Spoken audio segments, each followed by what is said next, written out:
It's the Lekker Rugby Pod, only on Megaphone Rugby. Welcome to episode 55, a very special Lekker Rugby Pod. We've got our guest, Andre Pretorius, again, coaching in Japan nowadays, and of course, Harry Jones in, I think, Texas this week. Are you, Harry? I'm not sure.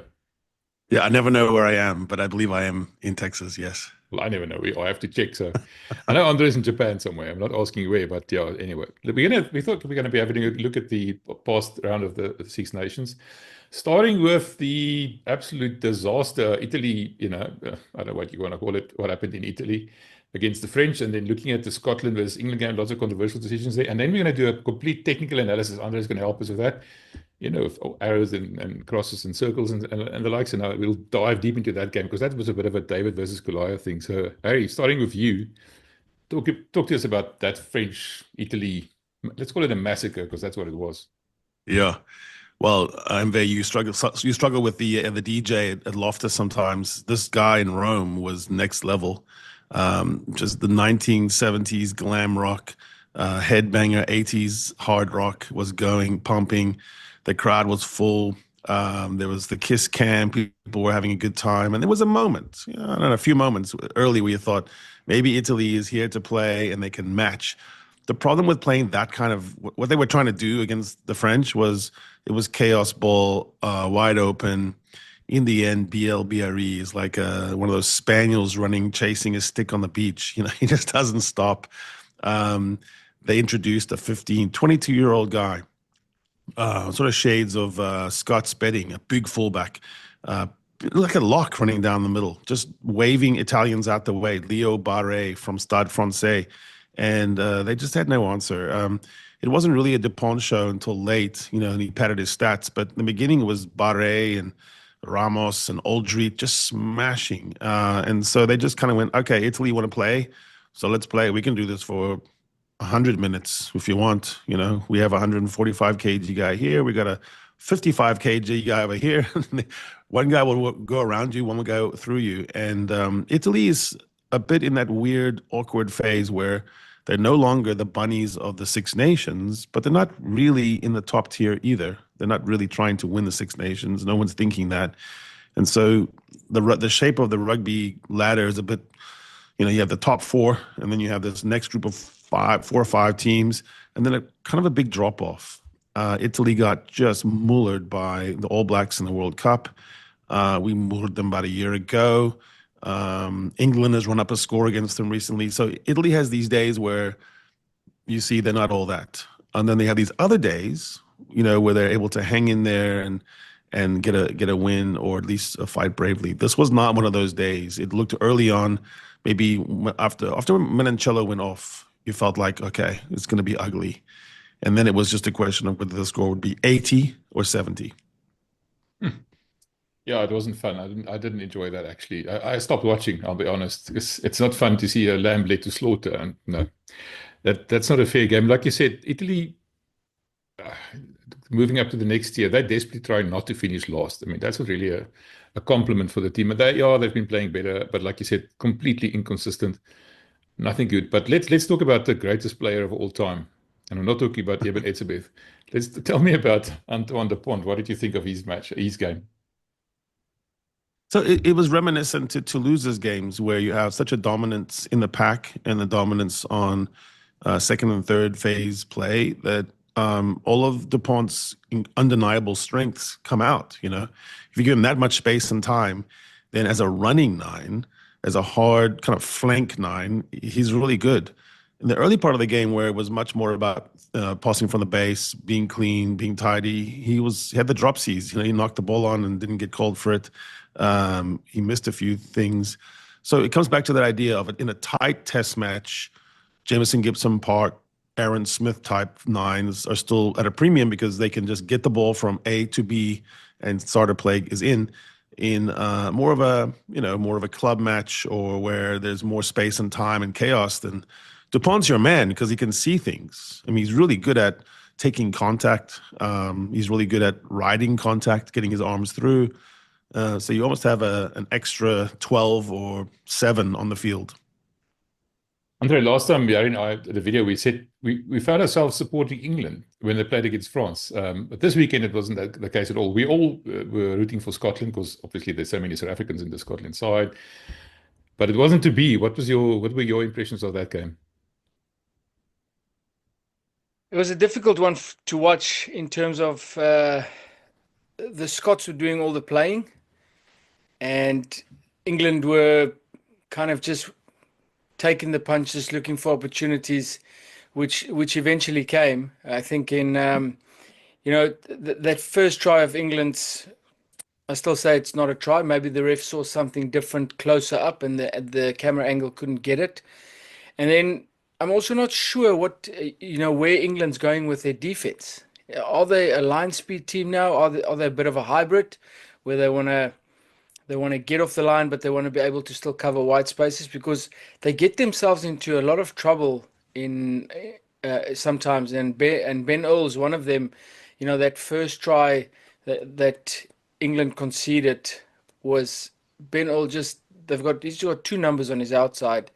And to be fair, if they had gone with him, they'd probably shut that down. They sit back, Ben Earl's on his own, and Duan gets in between two defenders, makes the offload, one more pass, and they score. So it was a tough watch, because I was really rooting for Scotland. Duan van der Merwe had a fantastic game, and it's a pity that last kick didn't go over. It was a good test match to watch. I enjoyed it. There was a big, you got Gregor, who's expecting a lot from his team, making them play. Apparently, he rocks up with a lot of extra plays every week and puts them under pressure, and the team buys in.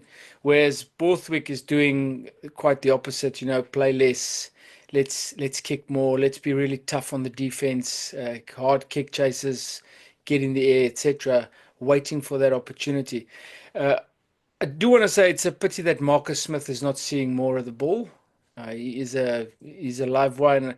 Maybe he's finding his way into the 15 jersey, looking where to link up. But at the moment, I don't think he has his hands on the ball enough.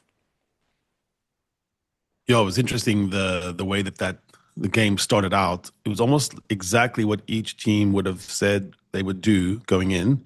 The problem was that Scotland was executing it so well. So I'd said going in the third pass, if you get to the third pass for Scotland, they're off to the races on the left side. And sure enough, every time out of the 5 attack moves that they started, twice they got to the outside, maybe 3, and one time they just dropped the ball, and then one time it was shut down. And at Oranges, what happened was Borthwick went in and told his players, I made mistakes. He didn't put it on the players. He didn't shout at anyone. He just said, I made a mistake. We cannot do this. It's not, at some point they're going to run in, 4 more. So they shut down and they did box kicking. They upped to 36 kicks in the end. They were on course for maybe about 28. And so he added ratio on that. He also told the players, I said to you that they're going to kick long, but they're kicking contestables. Scotland, so Gregor's little twist was for 5-6 matches straight, he'd gone long off Kinghorn and Russell, and now he went all contestables, and it was giving England all kinds of fits, not just on the actual catch and the securing it, but also the shape then thereafter. So they were on the back foot. And almost no team, as you know, Andre, almost no team does well if their starter play doesn't work. They almost have to go kick. Almost no team is able to do bad on the starter play and then the second phase do well. It doesn't. The catapult doesn't work. The momentum doesn't work. And England is certainly not good enough to do that. They don't have enough carriers to carry from the back foot, the Ben Vunipola type guys who can just say, all right, we're on the back foot, we went backward, but now I'm going to go across the gain line. So Tom Willis, did well in that. And I think that he's a definite player for the future. But England doesn't have 5 carriers. And so what he did was he said, guys, we're just going to shift and we're going to play semifinal. He referred apparently to the England-South Africa semifinal and said, this is how we're going to get back into the match. This is how we're going to be there at 75 minutes. And that's what happened. And his players believed him. To your point about Marcus Smith, because he doesn't get as much touches on the ball as he should, when he does, when he had that beautiful break from Ollie Lawrence, smashed through Finn Russell, had a break up the middle, fed to Marcus. Marcus had 4 or 5 players around him. And I think he was almost trying to do too much because he doesn't get the ball enough, and he's used to being 10 where he has lots of looks. And then Ollie, offloads into the stands. I thought it was interesting because, in a way, Scotland did everything they were supposed to do, but not enough of it. And it was Duhan didn't see the ball again until the very, very end, and then he scores. So looking back on it, I would think Scotland would say that was a missed opportunity. Probably Scotland found a way to lose. Yeah, that's a fair point. I think if you just take the way that England played and the way that Scotland came out in that second half, it felt like they were drawn into this game, and they said that they kept Duhan at bay, but it's just Scotland never went there again. Exactly. They just never went there again. So it was definitely an opportunity missed for them. Yeah. For me, the highlight of the game was when they interviewed the Duhan afterwards, and he had a lekker Swartland brei there. That was quite funny. I liked that. Now, what I thought was that last kick where the referee actually moved Van Russell close to the touchline, which was wrong. Andre and I got very upset about that. Harry sort of shrugged it off.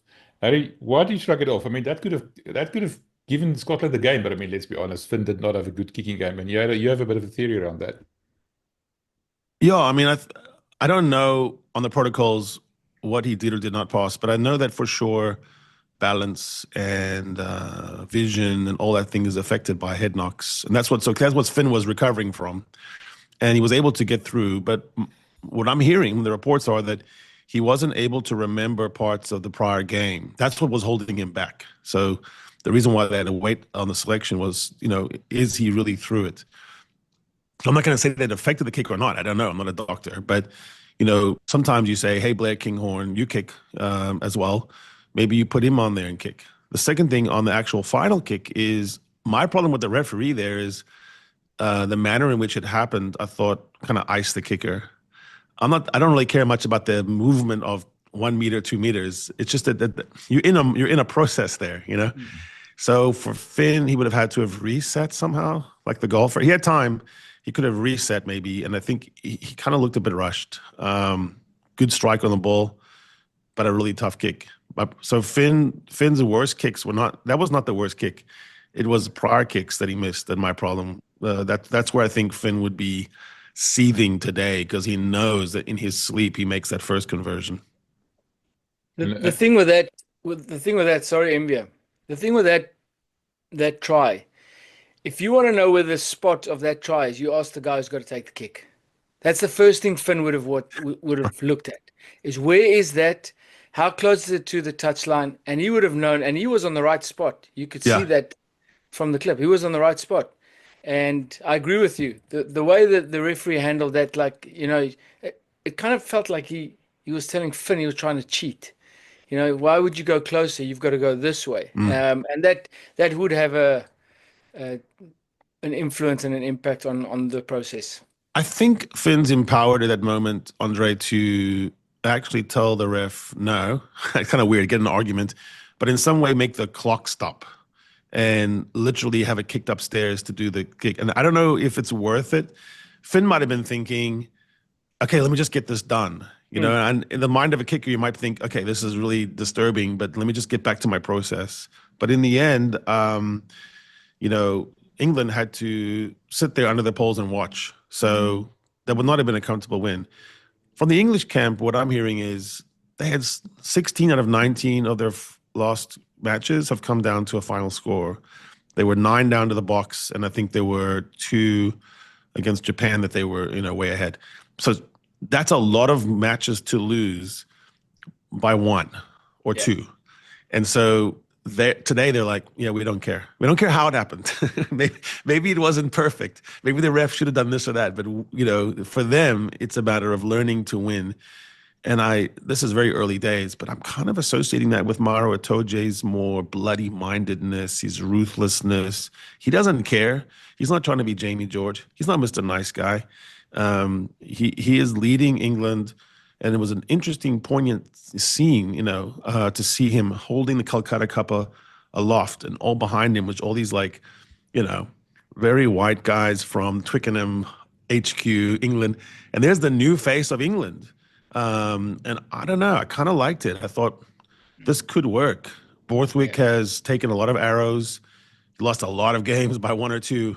Maybe this is the way England has to win, except that they're the villains and also have this new guy who's more like, by hook or by crook, I'm going to beat you. I'm a tough guy. And I don't think Mauro cares. Yeah, mindset. And yes, and if you look at how South Africa started playing, South Africa didn't care to win tests 15-9. They didn't care. You know, they'll grind it out, they'll beat you to death and beat you 15-9 or 12-9 or whatever the case may be. And these close losses and even the close wins now is making that group strong. And if you follow them on social media and you see what's happening in that camp, Jamie George keeps saying it. There's something special brewing here, and you want to say that, but the way that they're going about their business at the moment and not caring how they win and getting it done, be careful. That's a dark horse. They call it the boo cheer. Charlie Morgan, my friend at the Telegraph, says the boo cheer, where every time Alex Mitchell would send one of his 5-second hang time box kicks, they would boo. But then Tommy Freeman recovered it, and there was cheer. So they're getting used to it.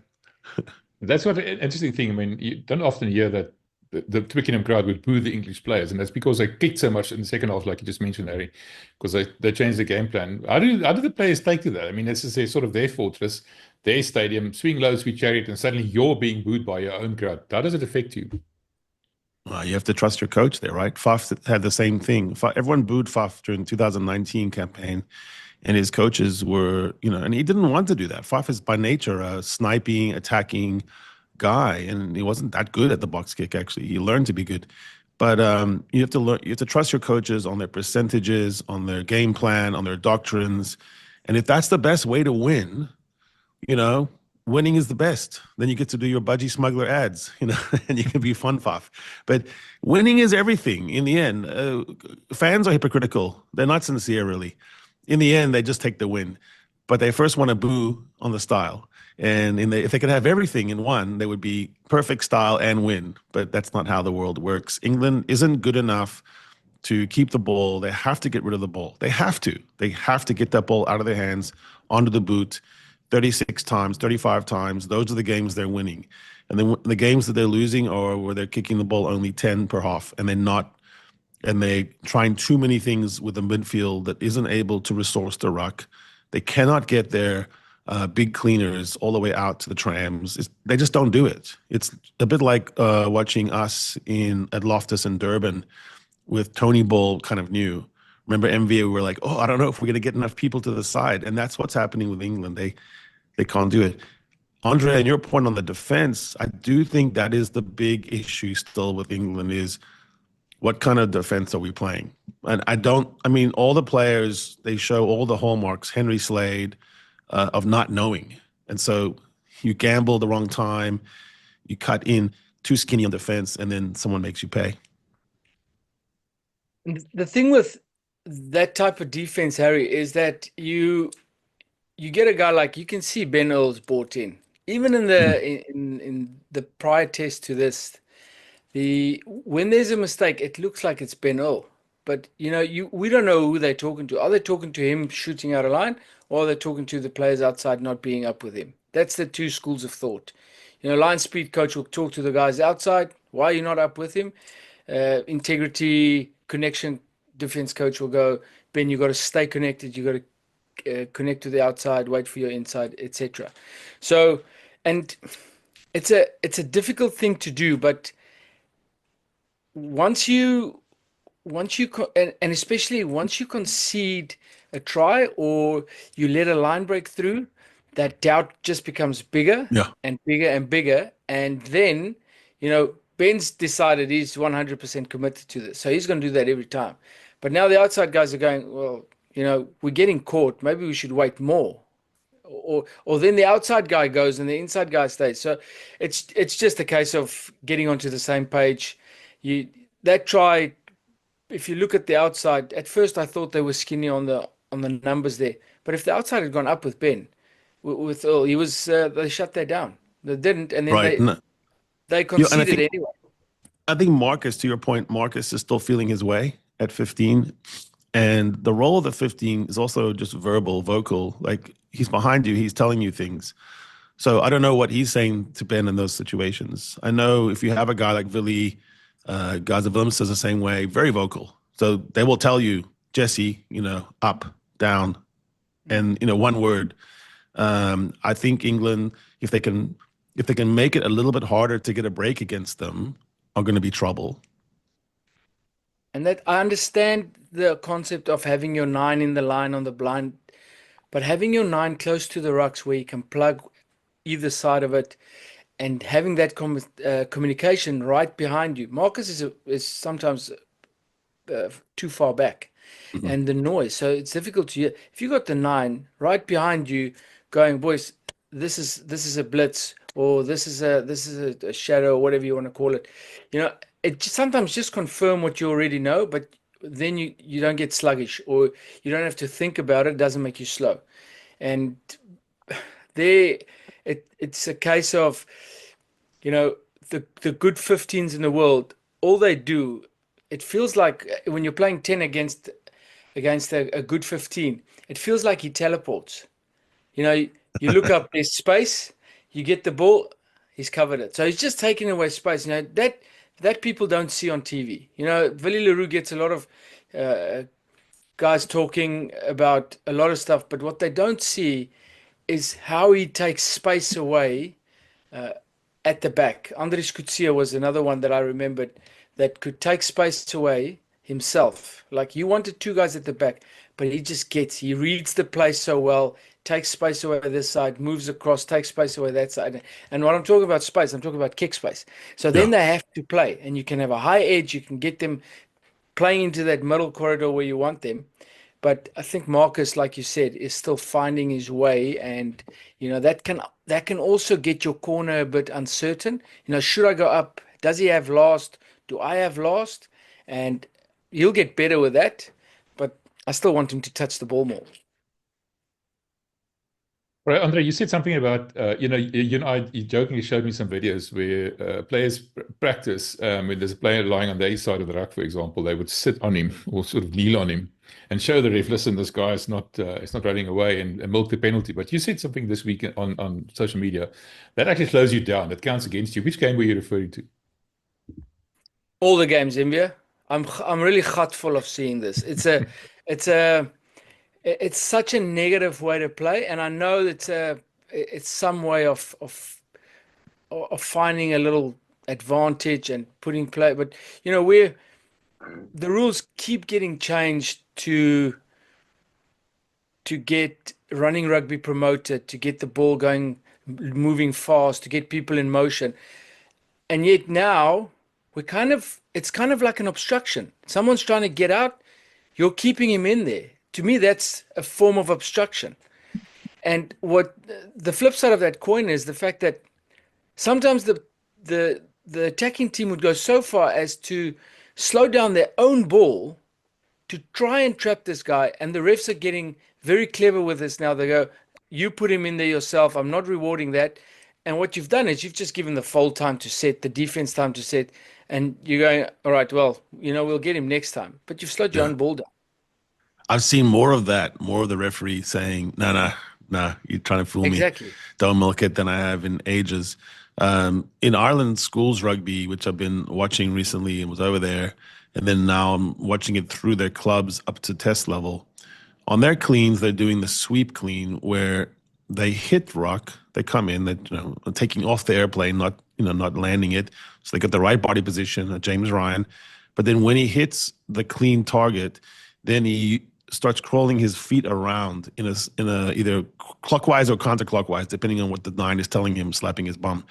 And that actually creates a lot of space without the appearance of holding someone in. It ends up taking everyone with him. And so it's a very active clean. The clean is not completed by just hitting the rib and moving, but it's actually then sweeping out. So there's all these different ways, MVA, on trying to create quick ruck ball, but also milk a penalty, but not look like you're milking a penalty. So the game within the game. Harry, you mentioned that the Irish were the kings of the croc rolls, and now that's outlawed. So this is sort of what they're focusing on, what they've replaced it with.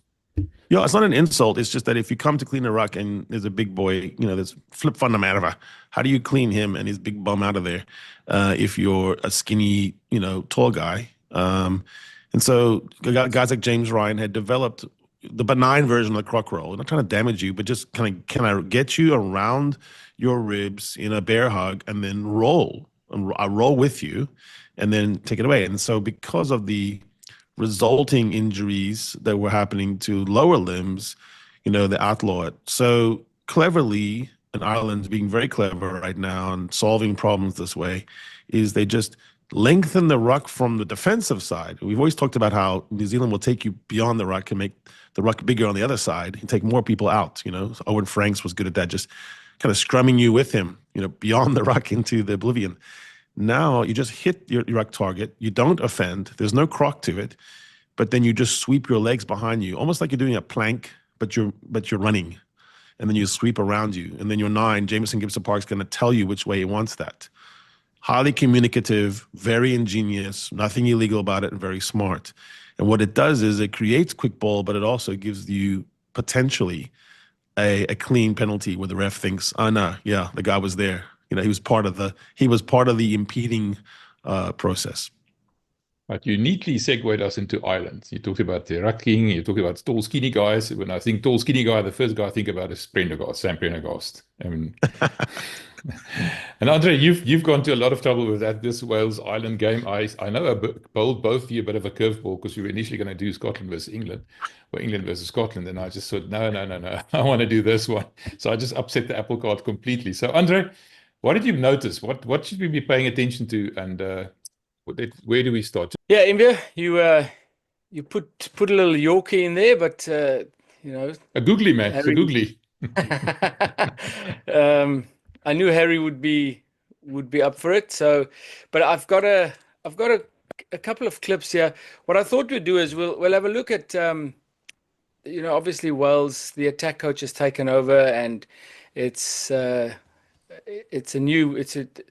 kind of a new broom, and it's sweeping a bit cleaner than the old one, so to speak. And have a look at just what I would actually like to do is just show Wales' attack at the moment. And there were certain opportunities that they created that they didn't take, and I think within the next couple of tests they'll get better, the organization will better. But then I'd like to focus on Ireland a bit and just show people why they are such a well-oiled machine when it comes to their attack and their defense, so to speak. And their kicking game is phenomenal. They've just got everything down to a T, and nothing's left to chance. And the amount of hard work that goes into this, well, they don't like to call it a shape that they're running, but they're running some form of shape. But the way that players adapt to different pictures is actually phenomenal. I don't know what you think about that, Harry.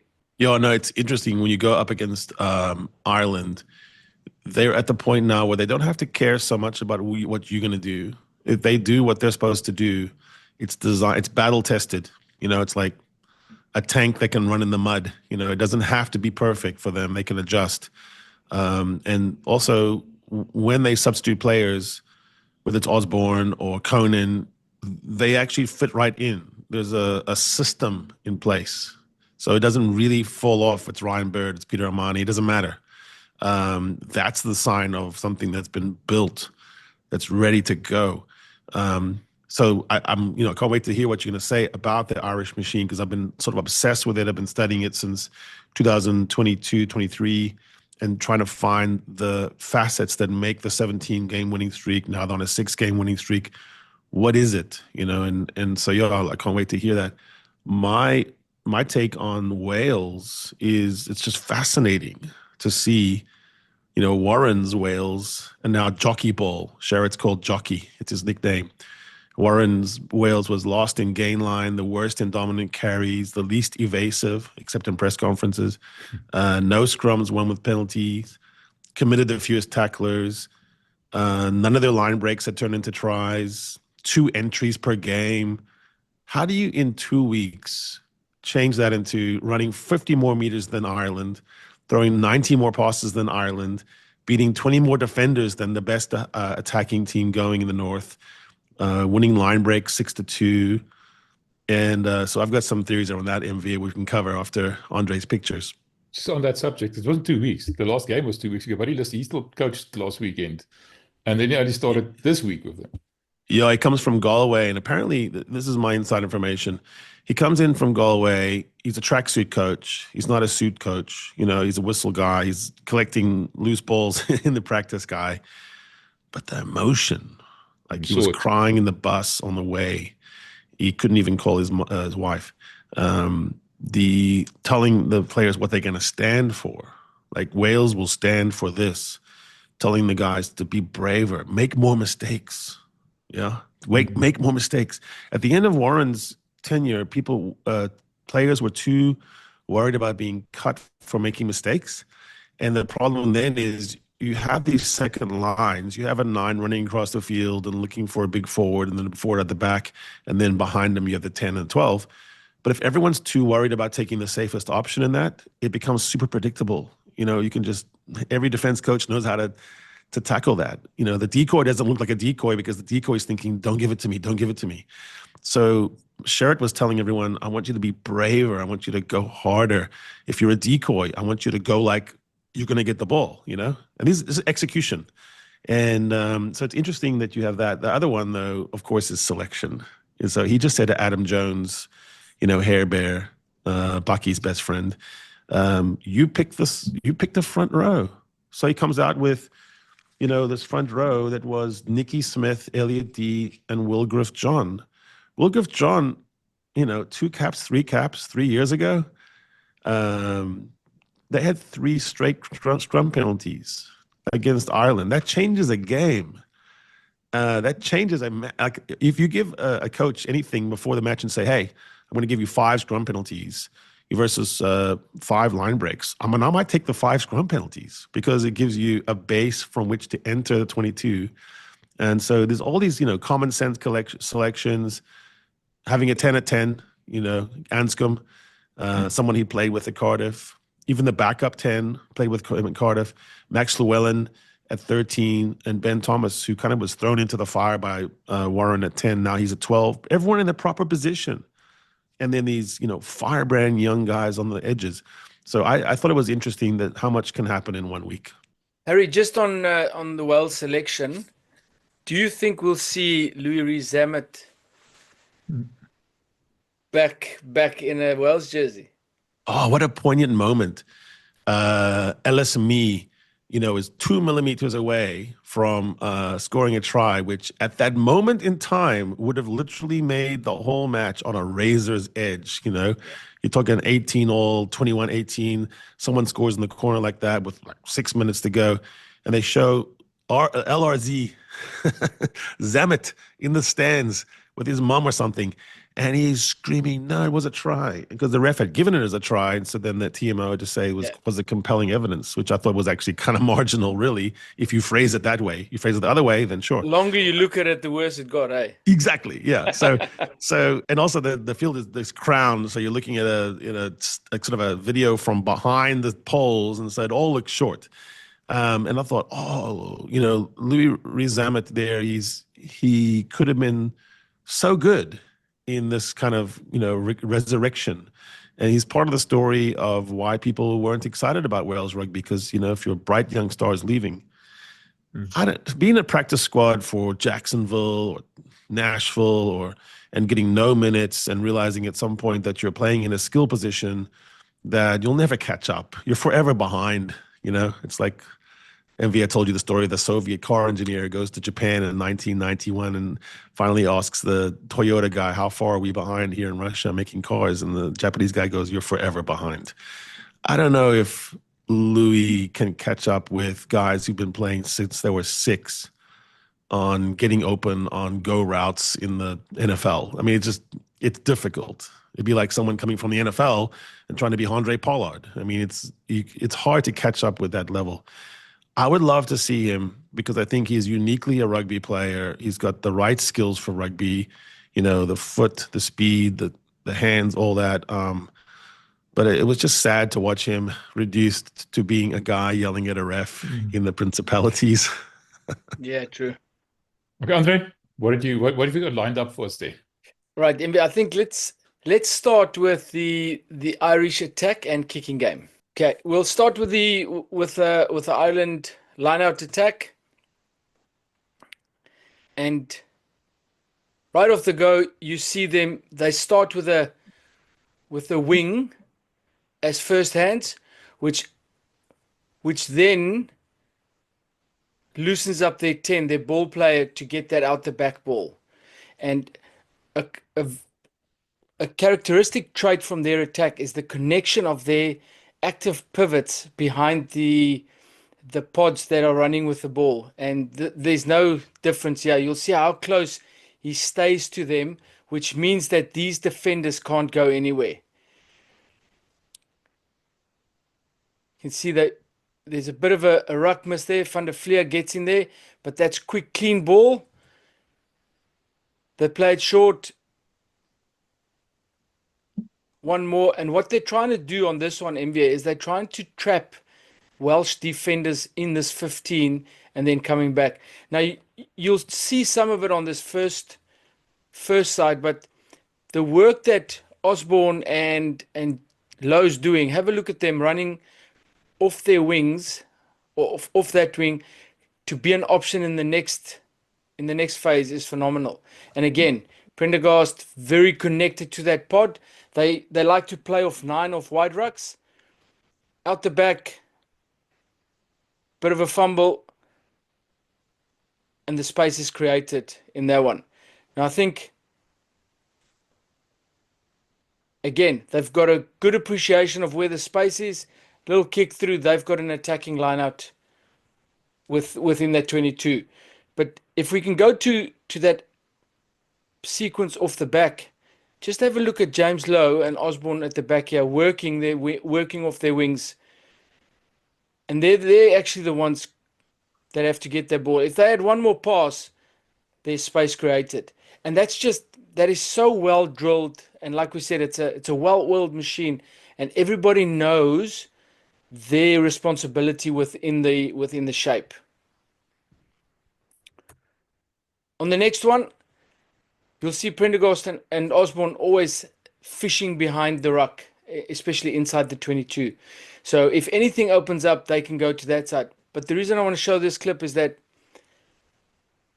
they decide isolated runner. Have a look at how quick that ball's available. There's nothing in the playbook about this. There's just kop af en dryf, like the old Walbaard man, getting into space, and whoever's closest has to react to that. Gibson Park does amazingly well to get that ball away, and they score off that one. All right, so like as Harry just noted, this was from a 50-22 kicking play, working the ball off the back, dummy maul. And what I'd like you to notice here is the various angles with which they attack the line. They're going to this piston type play either side of the ruck, but it's never the same guy, a pot of 3, the guy in the middle getting the ball. First one is a wide runner on the blind side. Next one, close runner, open side. Hitting wide runner again onto that little edge. Already got the advantage. And Gibson Park, it just shows the versatility of their attack. James Lowe, great skills, and the score of that. Now the thing with that is, Envia, that doesn't just happen. That's everybody knows exactly what they're supposed to do, and for you to have, and maybe that's the advantage of having a centralized type of system, because that pod with the connected pivot behind, that looks similar to all the Irish teams. Leinster run the exact same thing. So it's not different in which team you play. And when you get to Ireland, obviously, it goes to the next level. Yeah, the things that stood out to me it's kind of like confirmation of what your eyes were seeing, Andre. These fantastic vignettes kind of the attack. But one thing is they speed up when they get into the 22. It's go time. They always go. They're always at least 85, 90%. You know, cannot play 100% all match. But they, as a team, corporately speed up anytime they're in position for one of their key starter plays. And so that's something like MV, you and I have talked about the Bulls, Adam Penitum, is why do you grind down when you finally get a good set? Why is everyone talking, huddling? There's no need to huddle in Ireland. They know exactly in that kind of scenario painting where we are now. So Conan, a great carry by McCarthy, wonderful presentment, I'm going to point out. And every one of the things you showed, they take great care to present well. You know, how many times have you hated your own team getting on attack and then sloppy presentment, the ball comes off a foot here, there, and then it's gone. Jamison Gibson Park doesn't even have to look at the ball because he knows where the ball is going to be. He's literally looking up and finding Conan on a good line. And the third thing is how clumpy, sorry for the technical term, but how clumpy the attack is. It comes in bunches. It's very difficult to defend 4 guys running at you in one when they can all touch each other.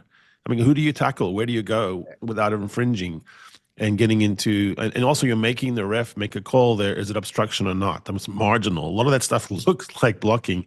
But if you always have your 10 and 15 connected and you have a pod forward behind him or next to him, that's super brutal to defend.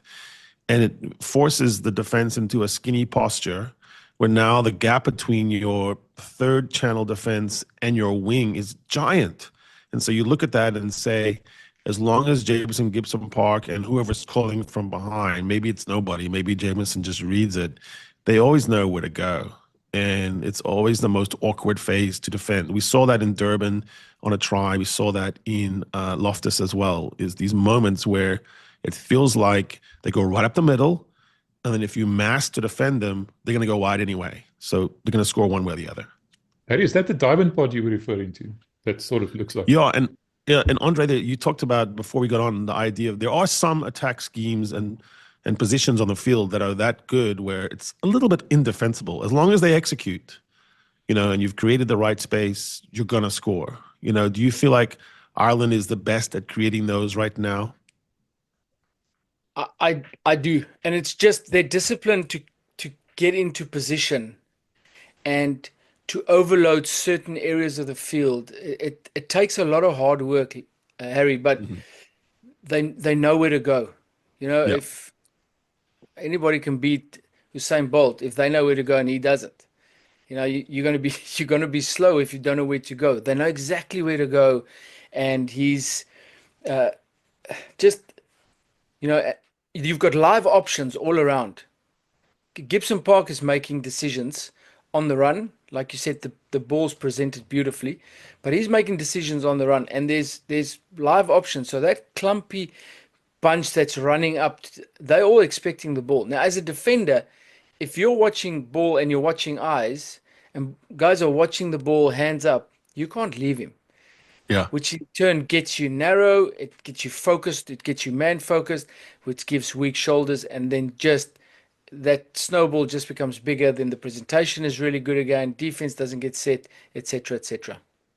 And I've been hearing what was tiring to the Irish players when they had a bit of a lull in the autumn series was the work that's involved, to your point, of being a proper credible decoy is so hard. You know, James Ryan running 7 or 8 times as a decoy and only getting the ball once. There's a temptation on the 7th decoy run not to look like much of a decoy. And so they said that, you know, guys like Ty Furlong, Andrew Porter, James Ryan, big boys, you know, it's really tough to keep doing that, presenting yourself as a fake. And but that's the key. That's the key for misdirection, because they don't have gain line monsters in the same way that but we do, French do, and All Blacks do. All right. What's next, Andre? Right, MB, I think the next one is we can have a look at Wales' attack. And interesting part there is that when they play off 9, they're actually a lot more effective than when they play off 10 for that first ruck. Now you'll see the Irish play off 9 most of the time there. That pass is shorter, which means the ball's not in the air as long and the defense can't get to you as easily. But when you're playing off 10, that pass is a bit longer. And you'll see in the clips how that affects the way that you engage on the contact line. So the first clip is probably just to show, there's a couple of clips where the attack was really good, but the first clip is just to show a bit of unorganized attack, players not certain where to go. Line out off the top, great carry into the vacuum, and now they've played this play. It's kind of like a triple blocker play, and you'll see there guys running into the same channel, and the detail's not as great. And even after that, they hold on to this one, and then from there. And obviously there'll be a couple of new things going, but just if you compare this to what we saw in the previous clips, it's just the organization of the Irish is so good, and that's probably something that the Welsh have got to look at to ensure that they take advantage of good lines being run and everybody being a live option, like we said. Because remember, this is one where they get that triple blocker play right, and their organization is quite good and they take advantage. But one thing to mention here is when they play off 10, it seemed like the Irish got them a lot further behind the gain line. Now, the reason for that is because of the 2 passes, the ball's in the air twice, and while the ball's in the air, there's no threat, which means that the Irish can just rush up and catch them way behind the advantage line. But what that does do is it's a bit further to fold. You get quick ball and you catch these folders staying very narrow, and you can then pick these defenders off with those blocker plays. And Wales actually do it quite well here. There's the first one, second one, and they create the space with the offload. Lovely. It's a great watch. Especially, a double blocker play is good, but once you see this, everybody's into the line, getting people to sit down, and they create that little 3-on-1 on Gibson Park. So it shows you that there's something going on there. They know what they want to do, and obviously they haven't had the amount of time to perfect it yet. But there's definitely an improvement in that area. Now, if we take a closer look at playing off 9 or 10, just look at the depth. That's close to 10 meters behind. That's 10 meters behind the advantage line. He takes a standing ball and he makes a pass, and look at where the contact is.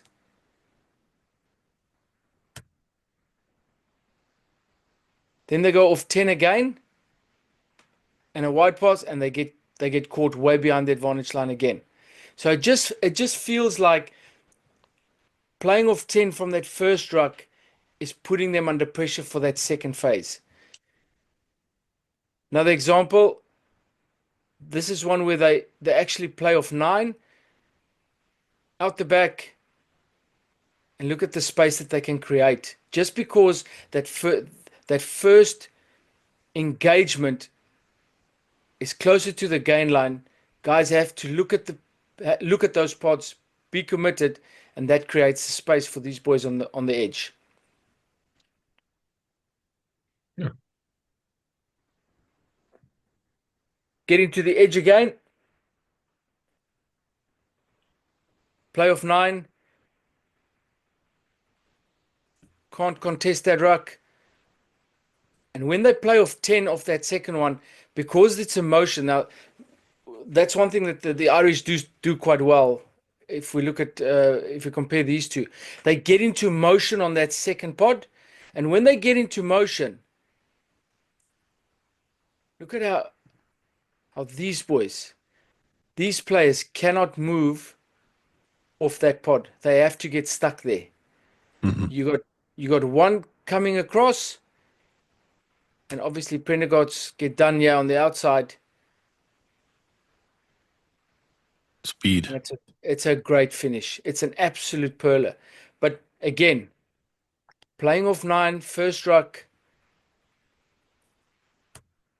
playing off 9 in that first ruck, no contest, quick ball, playing off 10, engaging that middle, having people sit back on their heels, opens up that wide, and then that finish is just sublime. Yeah, to me, it looks like the engagement of power then frees up the speed on the outside. Murray and Rogers, both quick boys, and I like the Welsh pattern being a little bit different from some of the other test teams where you have 9 wandering. He picks up and then he kind of gets 3, 4, 5 meters away from the ruck on a diagonal, almost 45 degrees, and then when he shoots ball, he's going short ball off 9 to a power carrier, but he's got another forward as well. So he's got 2 options, and that keeps the Irish interested. The Irish have to stay interested in that moment. One short, one at the back, but it's forwards. And, whether it's Wainwright, whether it's Morgan, whether it's other big power carriers, you have to respect it. Falatau. The forward gets it. He can dig at the line a little bit on a 45, and then he plays it out the back, and then he can come to Anscombe for a kick or Evans. I think that's the order that the Welsh look better at, Andre. It's not the classic look, but I think it works for them better now to dent the line and have 2 forwards, 2 choices out the back, and now you can gauge your speedsters. Yeah, and I mean, when they play off 9, the longer they play together and the longer they start implementing or keep implementing the system, 9's going to become a lot more of a threat, which probably puts 4 guys as an option going towards line, and it look a lot like that Irish clip, and I think that's probably what they want to get to.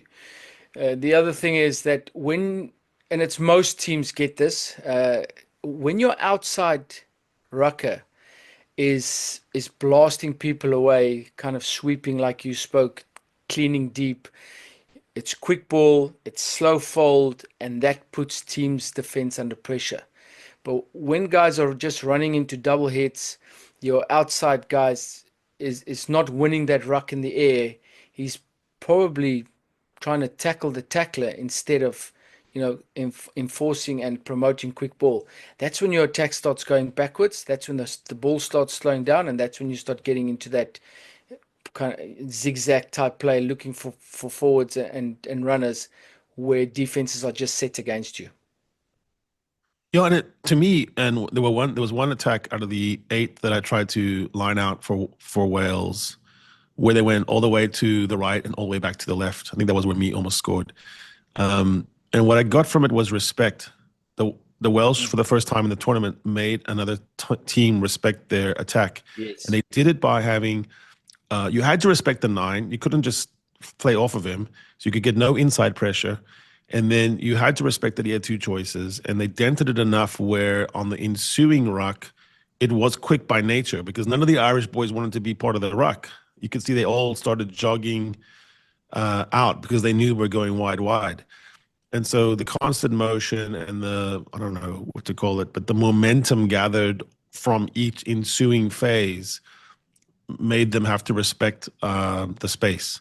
I don't think any team in the world defensively enjoys that because you're backpedaling and you're running and someone's telling you to fold. Maybe they're right, maybe they're wrong. And it felt like that was the only moment in a long time where I saw Ireland under stress and not panicking, but they were under stress.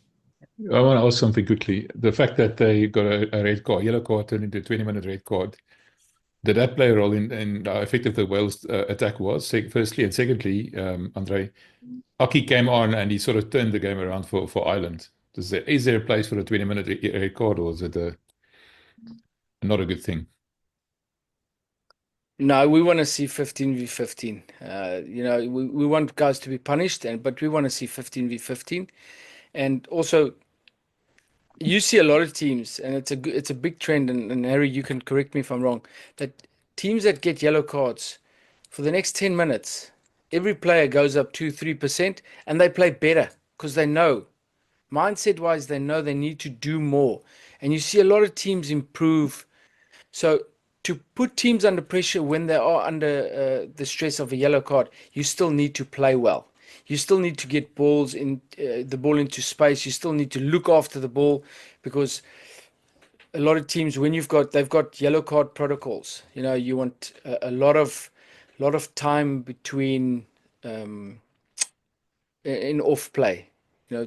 Once there's a scrum, you're looking for a reset. You want to take your time on penalties. You want that time to go through, and you want to get the ball back, because once you control the ball, it means that they haven't got the ball inside that yellow card time. So teams tend to give more jackal pressure. They lift their game in that part. So for Wales to attack better in that part means that they had to play better. Yeah, so 3 years of cumulative stats only between Six Nations and Rugby Championship, or between those two comps on cards, effective cards, far less effect than people realize. It was basically 50-50, and if anything, it was in favor of the teams that were carded. One theory about it is that the teams that get the benefit of the card suddenly become lazy and they have white line fever from 22 meters out and start, thinking we have to score, and the overlap is not necessarily there. Sometimes the best play against a short team, a man down team, is to go up the middle. In fact, it's actually counterintuitive, but it's like to play even tighter and keep maximizing the positions in which you're under, whether it's a scrum or a set piece, because that's where you'll find the overlap. The other thing is, like you say, people look at each other and say, "Oh, now we're 1 man, 2 men down. We got to, this is your moment." But cards don't ruin matches. The debate about whether the red 20 should be a red in a situation like this is, it definitely is a good faith argument. Mvia Ringrose came in without a stutter step. He didn't do any pause. He came in all the time high, wrong head, wrong side. So he did everything wrong. Not foul play like gouging, tripping, punching, but it certainly was forever illegal, and comes in and blasts him. Now, that's what he's been doing in Leinster all season. That's the Nienaber effect. Sign your name, make the tackle, big hit, etc. But it did look like it made the attacker into a target of head-to-head. And so you shouldn't legislate or draw laws from one incident, because the one who's on the wrong side of the incident will always be like, all the way over here. And right now, Wales is like, no, we have to have the full red. But the only time that reds really take effect is if they're early in a match. So then you have the whole match for that disadvantage to accrue. And so the awkward thing about this one, Mvia, was that Bundy Aki ended up being virtually the man of the match. So that's what rubbed the Welsh the wrong way. Like, geez, the guy comes in and he takes over. This was a Bundy Aki kind of match, because it ended up being really street brawl, 18 all deep. He is a proper player. Definitely going to be the Lions 12. The arguments about how we should card and what they should look like is for another day. But I think one of the things that they messed up a little bit was that they called it the same color from the jump. So now we always, when the ref says red, they just say red, and it goes to bunker, it's red. And now you know that it's going to be very, very difficult to imagine a proper red. Like, what is that? I would suggest it's old school punching, like elbowing in the face. It's going to be rare that you get the full red anymore. It's going to have to be what we would call really dirty play. Lots of talk about Sam Prendergast being targeted by Wales for his defensive frailties. I don't want to step on any toes here. What was your impressions of him? Because I remember seeing him playing at Leinster here at Loftus 2 years ago when they were whooped by the Bulls. I don't know, 63-7 or something. What do you think of Sam Prendergast and his current form? Is it too early for him? Should have played a Crowley maybe, or a Frawley? It was a bit of a Crowley match, but that's not necessarily what Ireland would have expected. Going into this match, it would have been almost tailor-made for Sam. The good things on Sam, his kicking is majestic. He had a 50-22. It's almost difficult to imagine a better 50-22. And what a weapon a 50-22 is if your lineout's functioning. It's the easiest entry ever, and it's so deflating when you're the team against which a 50-22 comes, especially if it's from the distance that he can do. I haven't seen someone besides Mornay Steyn able to spiral punt a rugby ball that well in ages. Directionally, one hop, backspin, topspin. But of course, any young player like that with long limbs is going to look a little bit ungainly. If one strength about Wales is they have really hard-nosed loosies who can get to a 10, and they got to him. They got to him on the loop, so his loop was cut off, and that kind of messed him up a little bit. And then I think they just try to put a head on him, a hit on him, a body on him on every kick. So even if it was, not full follow-through tackle, it was a bit like Peter Stiff to Toy on George Ford. Just always make someone around you start to play a bit worse. I don't know. I mean, to me, Sam looks like the real deal. Looks like someone who could even get a shout for the Lions. Finn Smith is also looking good for England. So there's a lot of young talent there.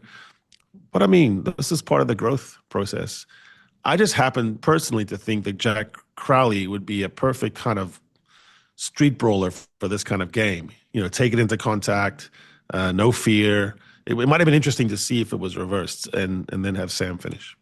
André, what do you think? Funny you should ask. I cut some clips of him that we can have a look at. But just before we get there, I think just on your point where maybe it's a Crowley game, or I think Prendergast still ran the game well. That middle corridor in terms of line-out defense is a tough place to defend, and that's why a lot of teams take the 10. They put him out or on the outside. They'll have a wing defending that space. And England took Finn Russell to the cleaners in terms of that. They were running into holes there. So I think if Prendergast is not going to make his tackles there, they need to have a look at maybe when he plays, change his position. If it's not gonna improve, because at test level they'll find it and they'll go there every single time if they know it's gonna reap rewards. But I think to me, he looks like the real deal. I love watching him play. He's just got that calmness about him. He's, like you said, he's got that spiral. I think Ronan O'Gara was the last guy I saw that could spiral a ball into the wind and have it one bounce out. And then, he's attacking. He bends the corner well. He's got soft hands on the pass. He's just a footballer. I think just to set the tone, I've put this clip first. A little bit of skill, knock on from Ireland. He knows that, and then just cheekily clips the ball up, picks it up. Little goosey there onto Anscombe, and as he runs forward, you see this better from the back. He just puts the ball down and he drops it over the posts. So it's a skillful footballer, this guy. He's just showing everyone what he can do. Yeah. Exactly. On his kicking game, I mean, there's no space for this little cross kick, and he finds it with such precision, with pressure. And that's why I say I think he was the perfect guy for this test. And just again, the awareness of what to do after they get that ball. Hansen putting the ball at the back, and Wales immediately under pressure. Another reason is his calmness under pressure. Big chase, just steps on the inside. One thing I haven't seen, Harry, is does he kick off his left foot? Yeah, he's 2-foot guy. I mean, that just takes him to another level when the pressure's on.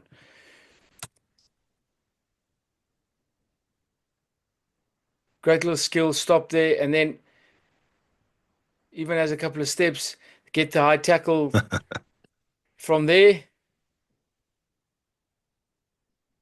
And this was quite special. You'll see him spiral bomb, ball up in the air, and you could just see nobody wanted to catch that thing. No, not me. Not mine, yours. That's a difficult kick. And then probably about 52, 50, 53 on the angle. Just so calm, great strike, and he's got meters to spare with that kick. Yeah, he's fun to watch, and the calmness. I remember him playing in that. I think it was his debut test that he played, and just the confidence that he exuded, and the way he plays the game. It's fun to watch.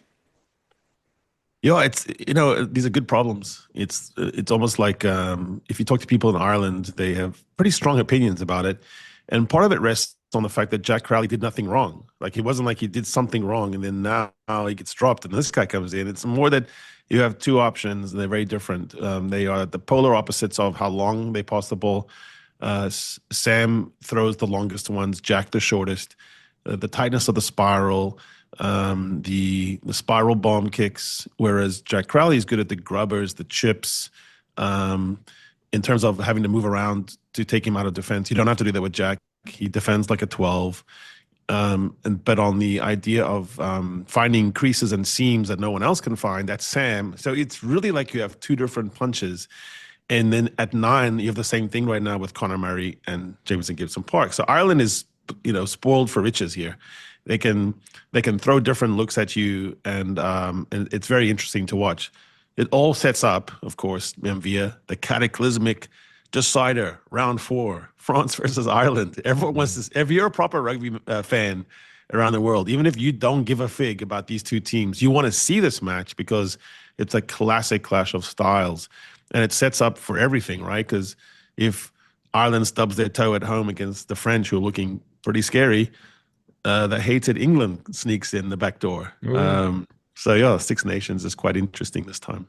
Yeah, I love it. I mean, it took me a while to get into it, but now I get the nuances and everything. And doing this analysis, Andre, thanks for all the trouble you went to at such short notice. I appreciate it, Harry. You as well. I mean, this is just fascinating. I love doing this kind of thing. I think we should do it a bit more. What do you think, Harry? No, I like it. I like the idea of showing what the difference is on lateral plays where it looks like it's counterproductive.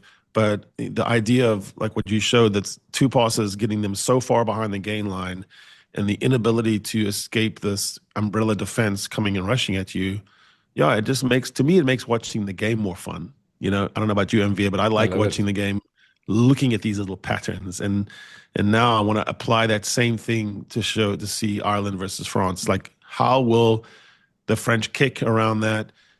Who gets picked? I think it's fascinating now from both teams is who do you want to be the game managers in the final 20? Right, I have to let you go because I need to do some serious editing at the speed of light here so I can still get it out in time without keeping some very embarrassing clips in the video, which I did recently, by the way. Ooh, tell us more. No, I can't. Always wear your pants on the video, man. I edited on my phone at Loftus. I was very worried. Lucky. Thank you, Belinda, for saving our butts there, my butt specifically. Appreciate it. Andre, thanks, man. I know it's quite late in Japan. We really appreciate it. You did a lot of trouble, got a bit of a googly. You pulled it out, pulled up a winner. And Harry, thanks, man. Thanks as always. Brilliant. Harry, by the way, this weekend is the big one, the one that you and I started the spot for. Bulls versus the Stormer at Loftus, probably the biggest game of the year, including all the Six Nations and Rugby Champions and everything else. I'm sorry what's going to happen to you, man. I'm sorry. I apologize right now for how much of a hiding you're going to get. How much are you going to be crying? Oh, sorry, what did you say? I didn't hear that properly. Say it again. By the way, how many injuries do the Stormers have? Jake said, I think Gert Small and Fafa Knudsen, those boys are all off.